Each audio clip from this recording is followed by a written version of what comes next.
Nitawashangaa sana kama mpaka leo hamjafanikiwa kupata mtoto na bado mnaishi pamoja. Hii inawezekana?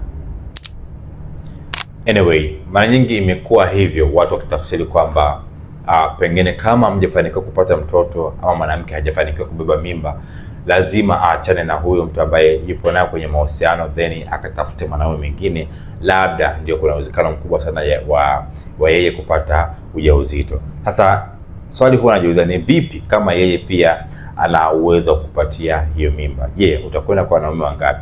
Ama je, ni kitu gani ambacho umejiuliza kwa nini haupati ujauzito?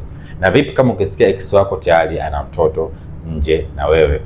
Sasa mara nyingi hapa imekuwa lawama anatupiwa sana wanawake. Hapa najaribu kuongea na nyinyi wanawake. Mara nyingi nyie ndio watu ambao mnatupiwa sana lawama, kwa vile wanaume tumeonekana labda pengine ndio hawabebi hiyo mimba, na wewe mwanamke ndio mtu mmoja hapo ambaye inabidi utunze hiyo mimba, lakini ndiye muhusika mkubwa kwa sababu kiumbe stili unacho wewe. Kwa hiyo hata mwanaume hawezi kufuatilia sana. Sasa kama bado unaendelea kuteseka na changamoto za kutokushika ujauzito, pengine tatizo labda umelifahamu ama bado haujakwenda kufanya matibabu au kufanya vipimo ili kuweza kugundua changamoto yako iko wapi, lakini stili unaendelea kulalamika ama kudhani kwamba mwanaume ambaye uko naye pengine ndiyo anakufanya usibebe mimba, aidha yeye ndiye ana matatizo ama mtu mwingine. Sasa kama unajaribu kwenda kwa mtu mwingine na bado hajakupa mimba, stili tatizo liko nani?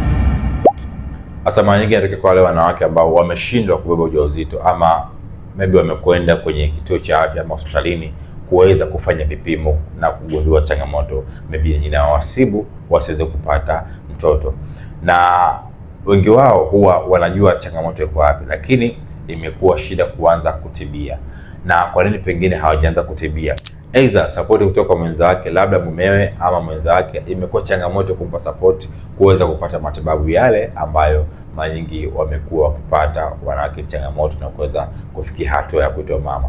Lakini ushauri ambao najaribu kuambia, sio kwamba ukijaribu kutafuta mtoto halafu haujafanikiwa ndio uweze kwenda nje na mwanaume wako kuweza kutafuta mtoto mwingine. Hapana. Solution ni kwamba hakikisha unakwenda kwenye kituo cha afya ama hospitalini kuweza kukutana na washauri ama wataalamu wa afya ili kujua changamoto inakufanya mtoto kupata mtoto iko wapi, ili uweze kutibiwa hivi haraka iwezekanavyo. Sasa kama bado unajua una hizo changamoto na bado haujapata matibabu, basi hakikisha unaona wataalamu leo na kuweza kufanya mawasiliano ili kuweza kuziishi ndoto zako ambazo siku zote umekuwa ukiziota na pengine watu huwa wanakuwa wanakusema sana. Kumbuka hii ni Self Made Tiba. Jali afya yako, thamini uwezo wako. Until next time.